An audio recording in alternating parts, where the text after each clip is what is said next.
Well, welcome back to the Azure podcast. This is episode number 458, being recorded on the 26th of April, 2023, with special guest Elizabeth Graham. I'm Sujit, and on Teams with me, we have Evan and our special guest Elizabeth, who we're going to get to in just a minute. But before that, let's talk about some news. Evan, I put a few news items in the OneNote, so which I can cover. I don't know if Yeah, you go ahead. have I actually a don't have chance to any. anything. I don't have anything that today. Okay. I've been slack on my responsibilities of keeping up Uh, with news. No worries. Yeah, and we actually just coincidentally recorded one just earlier this week, so we did cover some of the news then. But believe it or not, even those last few days, there's been a few updates, right? And Elizabeth and I were just kind of remarking about this earlier that Azure Service Fabric 9.1 was released, and I didn't even know that they were still putting out releases, but apparently they are. And so this is the old Service Fabric system, which was originally only on Windows. Now it runs on Windows and Linux, and it's got Java SDK, .NET SDK, so they're kind of a full-fledged system for packaging and distributing applications, running them reliably, etc.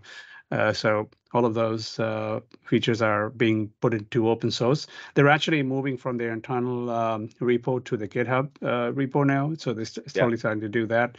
And so it's becoming a true open source project, right?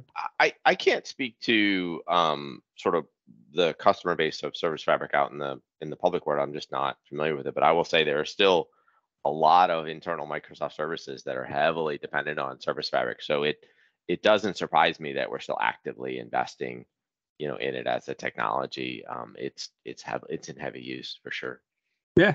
Yeah. And if if they can make it not Windows specific, then Yeah, it helps everybody, right? absolutely. Another update that came up recently was the cross-region service endpoints for Azure Storage. And so this is, if you have service endpoints, you connect your storage to it. It used to be that you had to be only in one region. Now you can have VNets in different regions connecting to the same service endpoint. It's nice if you have a distributed application.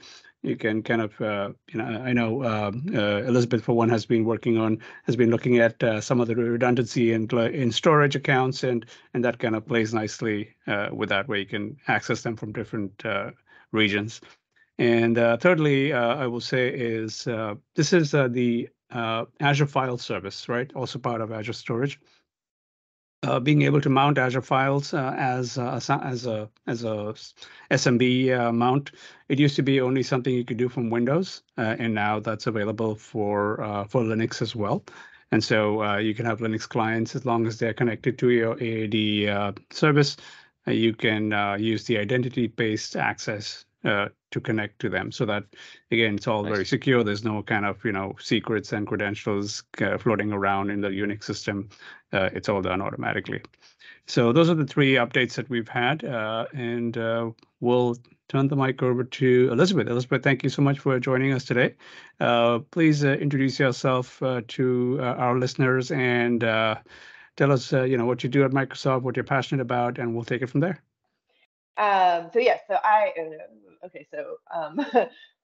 I'm a software engineer for CSE. I have been with Microsoft for 10 years now. My anniversary was last month. Congrats. And I have been in the integration space now for many years, actually since the very first release of BizTalk Server in 2000. BizTalk. Love BizTalk. Yes. So yes, that's my background. And through BizTalk, I was part of a partner system called, it was the BizTalk VTS team. So again, just been in the integration space for a long time now. Very, very familiar with the tools that have been around in Microsoft for, since pretty much the beginning. So nice. So, Elizabeth, when we say integration services, that's kind of sort of a loose term that we've used. And of course, it's something that has different meanings. So maybe let's just be a little bit crisp to our listeners as to what you mean by integration services, especially, of course, as it relates to Azure. Mm-hmm. So integration services is really the integration of different applications, if you will. So the messaging and sending messages between applications, the ability to build a business process around those messages as well. And that's really where the integration space is. It is receiving messages in, processing them, and then sending them out, or creating a way for people to get the messages, different messages. So that's the integration space and the tools that have been built around doing that processing. And I think what's interesting, Elizabeth, you know, and this is sort of where we're going today in the general conversation. This is not a new problem. This is, there's been a lot of different technologies to do it over the years, but the patterns don't really change at the end of the day. Right. And it's a different thought process. So when you're working with integration, it's a different thought process than when you're doing custom development. And I like to tell the story of when I first started. I actually took it over from somebody who was going on an extended vacation, and she had the application almost finished. And I went into it, and I was much younger, and obviously knew quite a bit more, and was like, there's no object orientation work here. There's no encapsulation. I'm gonna fix all this, gonna make it work, and it failed miserably. Because, I was gonna say, how'd that work out?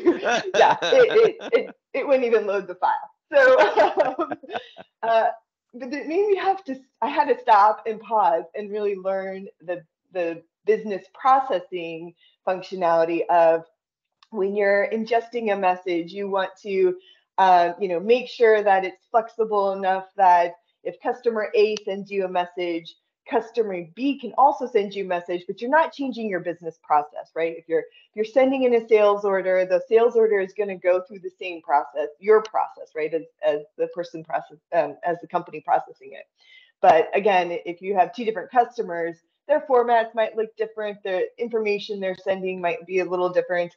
So you have to make it flexible enough to accept both messages, but yet keep the process that you're building the same and reuse that process.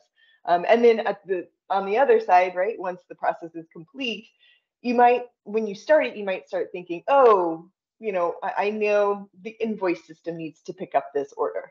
And so you might build it for the invoice system, but you also have to make it flexible enough that down the road, either your invoice system is going to change, or you're going to add a different process that needs that information. So that's the patterns. So, and I understand now that writing custom code is maybe not the best approach in doing this. And of course, there's a lot of Azure services that are available out there. So, what are some of the ones that you like to use, at least for the initial part of this? Getting these messages into the system. Yep. So I like to use a couple different patterns, if you will, for ingestion of the message. Probably first, and again, probably just with the BizTalk background, Logic Apps is always a good choice. And I would say Logic Apps is especially a good choice since they have mapping. They actually just released a new mapper tool. And so again, it's that customer A format might be different than customer B format, right? And so you want to map the messages into what we still call a canonical schema, right? The format that you're going to use to process the message on your side, on the company side. And so Logic Apps, you can easily, there's so many ways for the Logic Apps to be able to pick up messages and map those messages in. You have several, adapters for Workday. You have, some adapters for on-premise systems. So you can easily receive messages. The other one that I use, and Logic Apps is more of a transactional based. So it would be if you're sending in one message, maybe a couple messages, because as the process goes through, you're going to be processing them singly, right? It's a single process. But if you have a large amount of data, so I know we're working on a file that has 700,000 messages all in one file. I'd like to use the Azure Data Factory, right? And that is splitting up a large load of messages, sending them through, then you could put them onto the service bus and have even Logic Apps or some other system pick it up. But that way, then, it's quicker. It's for batch messages. You have the ability to, if a single message fails, all the other one can still process, or you can fail the entire file. You have that option. And so again, those are the two, especially if there's mapping involved. If there's not mapping involved, you can upload it to like a storage account, an Azure storage account, and use Event Grid to notify the downstream systems that there's a file there.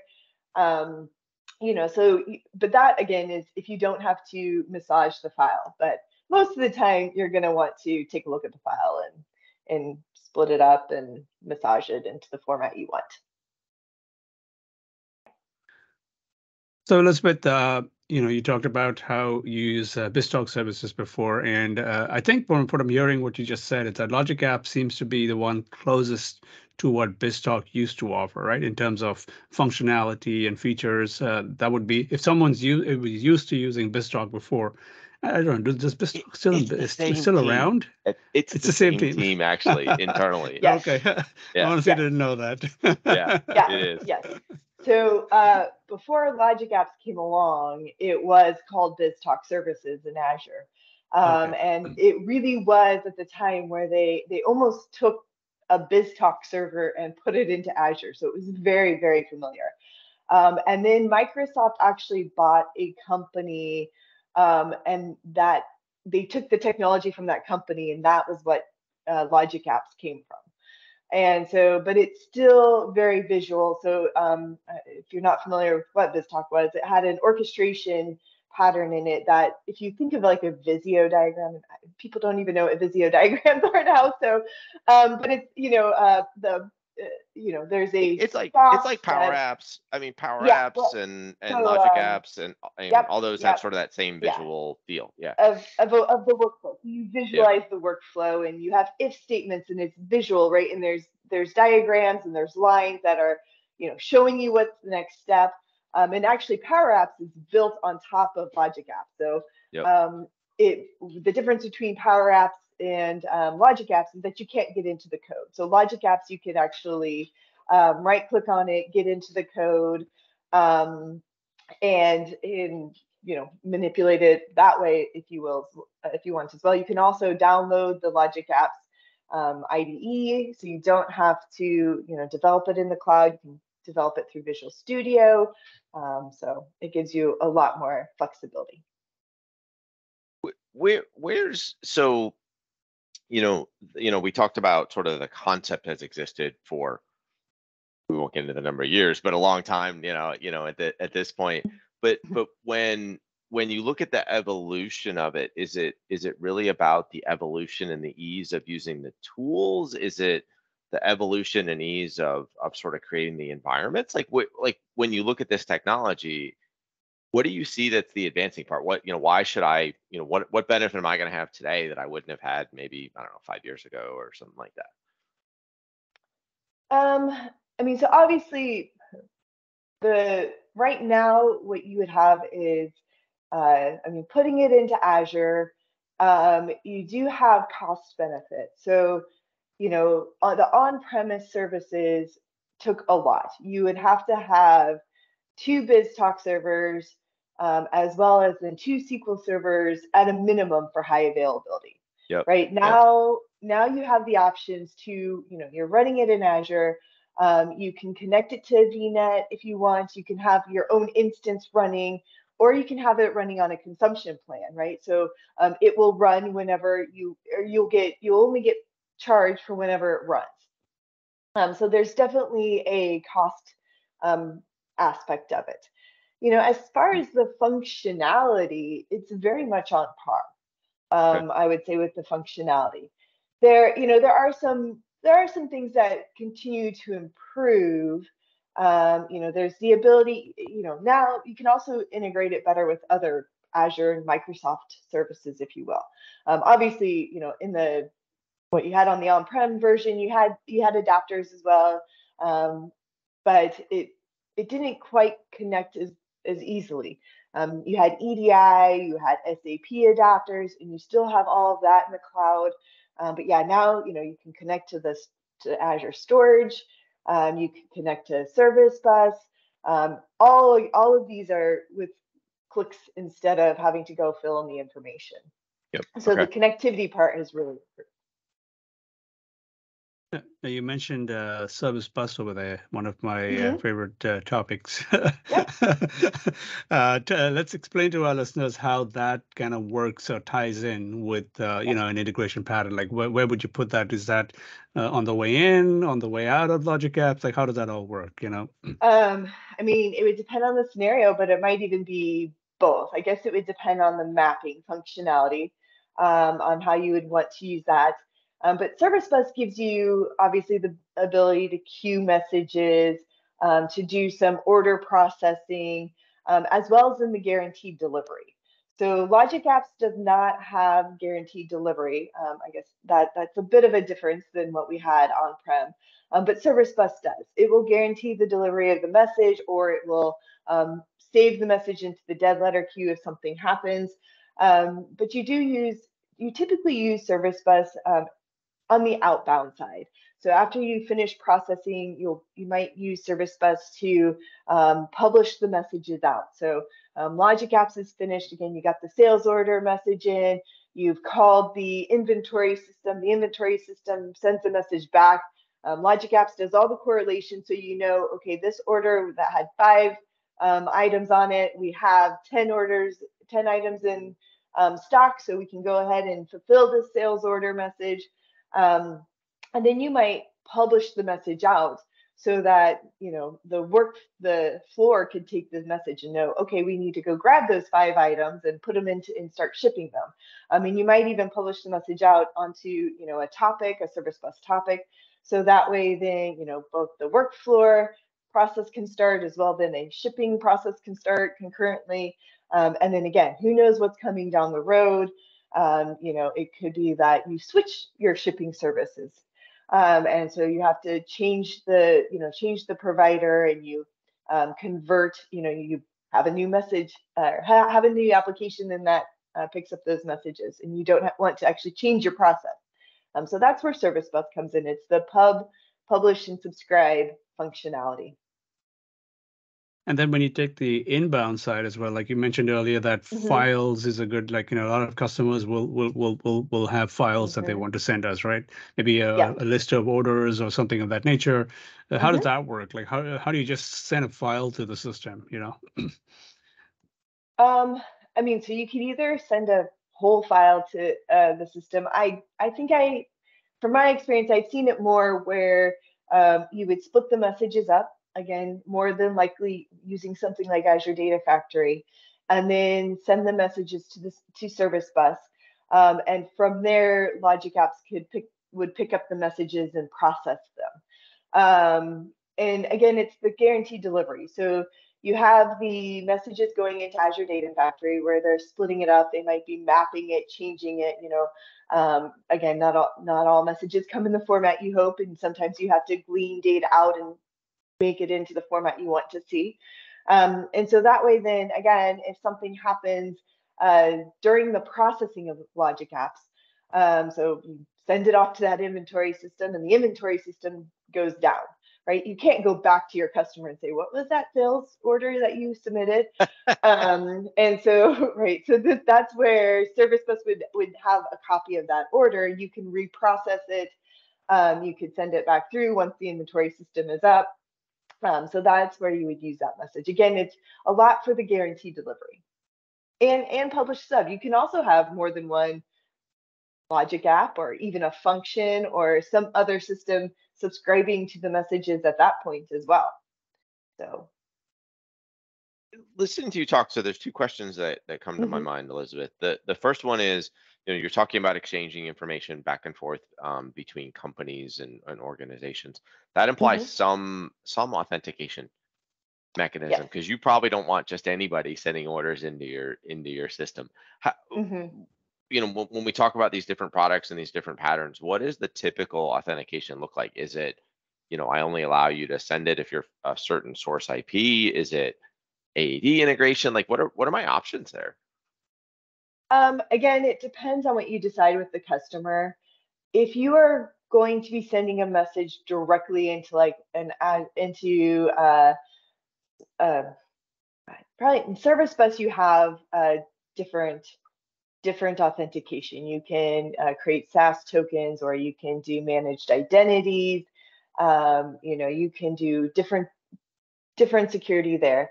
If you are doing security directly to logic apps, you would want to put like API management in front of it, and that would actually handle the security. So you could do certificates, and you could do other types of handshakes. That same with functions. I would probably recommend that if you're doing the integration between an external customer and functions, that you would probably put API management in front of it. And so that's a little bit more with the security. Obviously, you could. Logic Apps does have its own security built into it. Same with functions. It's a token. So obviously, API management would give you a little bit more options. Okay. And then the second question I want to have on that is, anytime I'm getting information from somebody else, actually, you should theoretically do this even with data that from somebody you trust, but theoretically, I have to treat that other data sort of as untrusted, right? Which means I have to be able to, sanitize it. I have to be able to deal with, different character sets, all that kind of funky things that can happen when we're sort of exchanging that information. Is that something that I have to write? When we talk about these patterns, do I have to write my own code to handle that, or do some of these tools give me, do they sort of handle it at their layer so that, is that the mapping that you talked about earlier? Like, where does that come into play? Yes. So that's where a lot of the mapping would come into play. And again, it's you could do, so even as you're mapping it. So again, if you're coming in, you're like, oh, I need to make sure that this field is always capitalized. Right. As you're mapping, you can actually do that validation in there.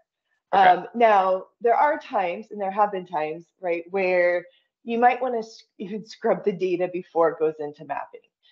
It could be that, again, you never quite know what you're going to get. But, it could be like, oh, this customer is sending 2 return characters, and that's causing a problem. And so you can actually write your own code just to do a quick scrubbing of, okay, let's remove all the return characters, or, but you typically, I'm not gonna lie, you kind of find that out as you go along. Like, okay, for this customer, hey, that record failed. One extra step. Yeah. And so, so you can do that, but typically, as we've gone along, and the mapping now, it's much more sophisticated, so it can handle a lot more than what it used to. Okay, so the mapping is not just sort of about mapping my fields to various pieces of my business. Like, it's also about sort of making sure that my messages are likely to be able to be handled. And so really what that tells me is I should always be using some level of mapping. Even if I don't think I need it, I should be doing it just to sort of make sure that I'm protecting myself against, sort of some of these common problems.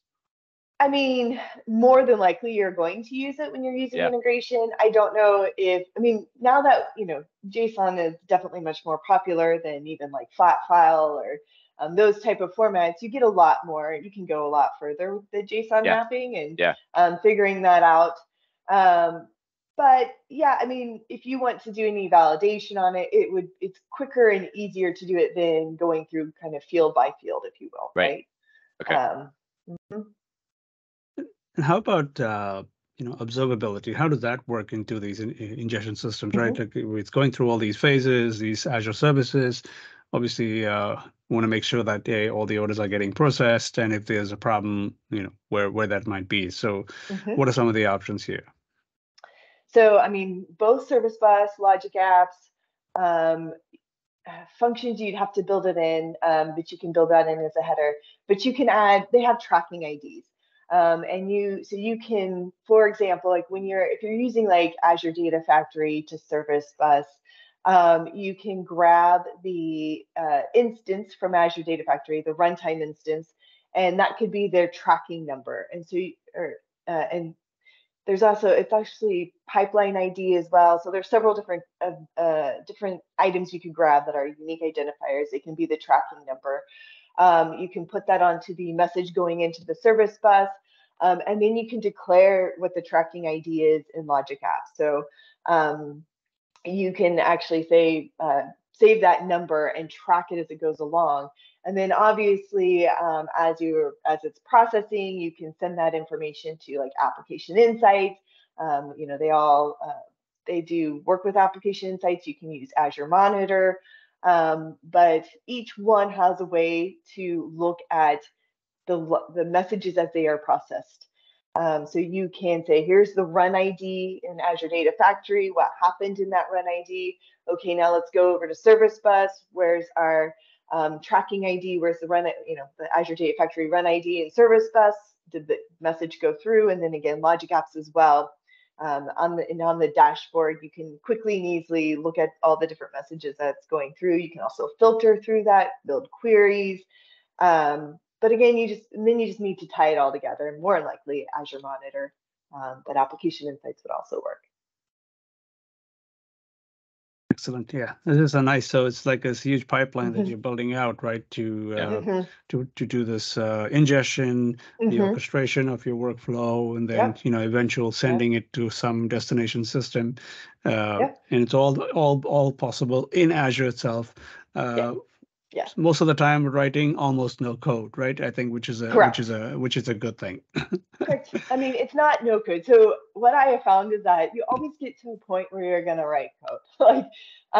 It's just you don't want to make it so complicated. You don't want to make these workflows so complicated that there's all these if statements and loops, and again, just probably as if you're writing your code, right? If you're writing too many loops, you all of a sudden have to say, stop, what am I doing?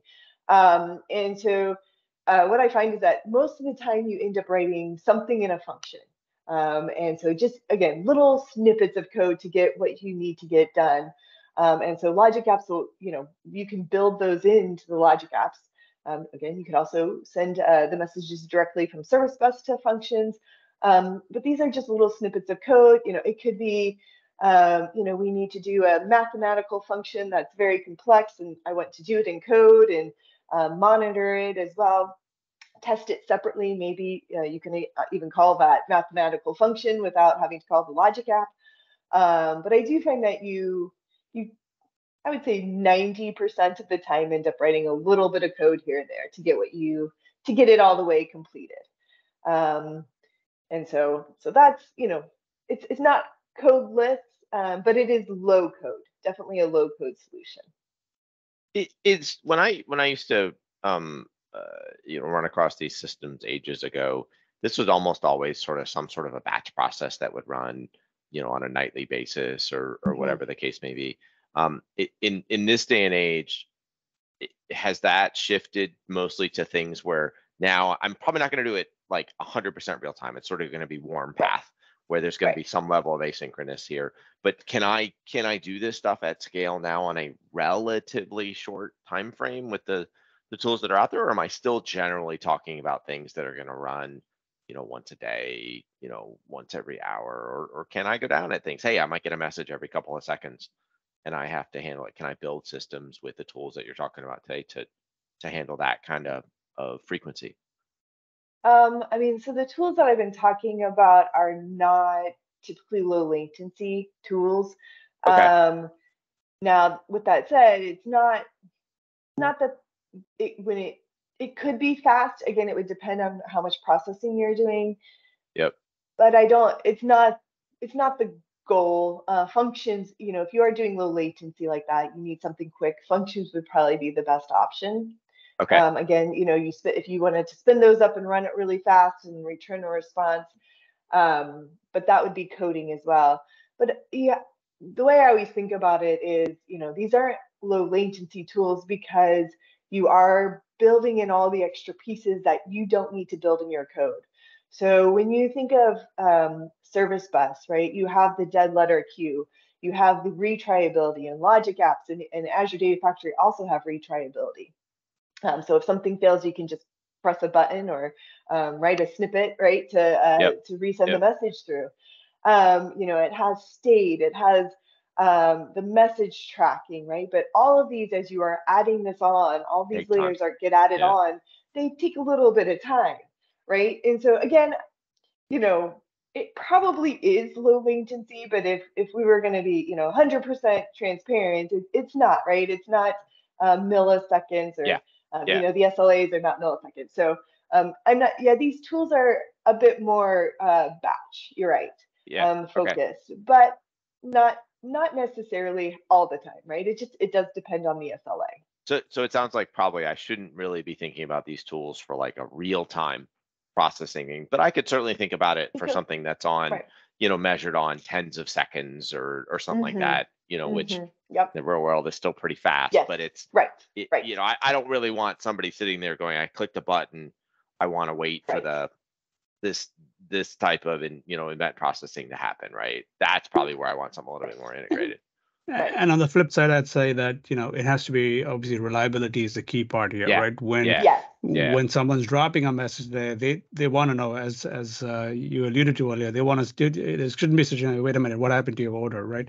No, Right. it's you got it and you're going to take it, you know. Right. Yep. And that's really what these are giving you, is the reliability. The fact you don't want to go back to the customer and say we lost the message, right? That's the end goal, is to not do that at all. And so, you know, all of these tools give you the reliability, the high availability, you know, to have that uptime, to make sure you get the messages, have them processed. And again, and if there's errors, you know, to get the error notification so that you can handle it quickly and easily, and get messages processing again. That makes sense. But all of that's built in. You don't have to build it, and that's kind of the beauty of it. Awesome. Well, thank you so much. This has been very, very enlightening. Thanks for sharing your expertise in this area. And if you have any resources, I know you talked about a lot of services. So if you want to just give us any resources, things that you normally refer to, you know, patterns and practices, etc., just send them over to me, and we'll put them along with the recording of this episode on the website. All right. I will do that. Awesome. And Elizabeth, I got to ask before I go, because this is a passion of mine. So I'm looking behind you. You have two shelves of a whole, looks like one long series of books. What is that series? We got to tell our audience what that series is. So that series is the Hardy Boys. Oh, I love those. I read all of those growing up. Yeah. Oh, yeah.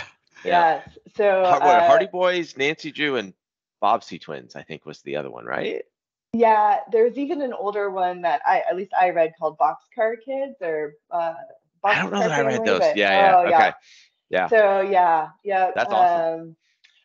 When we bought them, the idea had been that we would also get Nancy Drew series, and we have not. We've stuck with the Hardy Boys, but I always enjoyed Nancy Drew as well. So. Yeah. Okay. Awesome. Yeah. No, you can just see it. I love it when you see that somebody's clearly got a passion for some author or some series right out there. That's great. Okay. Cool. Awesome. All right. Thank you. All right. Thanks, Elizabeth. All right.